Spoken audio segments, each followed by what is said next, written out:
দৃষ্টিকোণে ইসলামের দৃষ্টিকোণে পবিত্র জুমা ও জুমাবারের রাতের দিন অপরিসীম গুরুত্বপূর্ণ। সাপ্তাহিক ঈদের দিন বলা হয়েছে। জুম্মার গুরুত্ব আল্লাহ তাআলার কাছে এতই বেশি যে পবিত্র কোরআনে জুমাহ নামে একটি স্বতন্ত্র সূরা নাজিল করা হয়েছে। আল্লাহ তাআলা কোরআনে ইরশাদ করেন, হে মুমিনগণ, জুম্মার দিন যখন নামাজের আহ্বান জানানো হয় তখন তোমরা আল্লাহর স্মরণে এগিয়ে যাও এবং বেচাকিনা কাজকর্ম ছেড়ে দাও, এটা তোমাদের জন্য কল্যাণকর। নবী করিম সাল্লাল্লাহু আলাইহি ওয়াসাল্লামের একটি হাদিসে বর্ণনা করা হয়েছে, মুমিনদের জন্য জুমার দিন সাপ্তাহিক ঈদের দিন।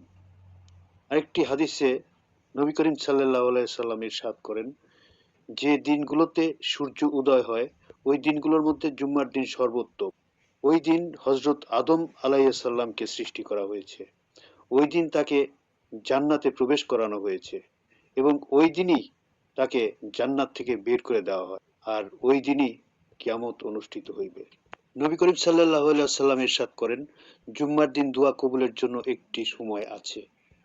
কোনো মুসলিম যদি সেই সময়টা পায় আর তখন যদি সে নামাজে থাকে তাহলে তার যে কোনো কল্যাণ কামনা আল্লাহ পূরণ করেন। বুখারী শরীফে বর্ণনা করা হয়েছে। জুম্মার দিনের বিশেষ আমল হল, হযরত মুহাম্মদ সাল্লাল্লাহু আলাইহি ওয়াসাল্লাম, তোমরা জুম্মার দিন আমার উপর বেশি বেশি দরুদ শরীফ পাঠ করো, কেননা তোমাদের পাঠকৃত দরুদ আমার সামনে পেশ করা হয়। যে ব্যক্তি দরুদ পাঠ করে আল্লাহ তাআলার 10টি রহমত নাজিল হয় তার উপরে। সুতরাং আমাদের জুম্মার দিন অন্যান্য আমলের সাথে সাথে বেশি বেশি দরুদ পাঠ করা উচিত। জুম্মার দিনে বিশেষ 11টি আমল রয়েছে।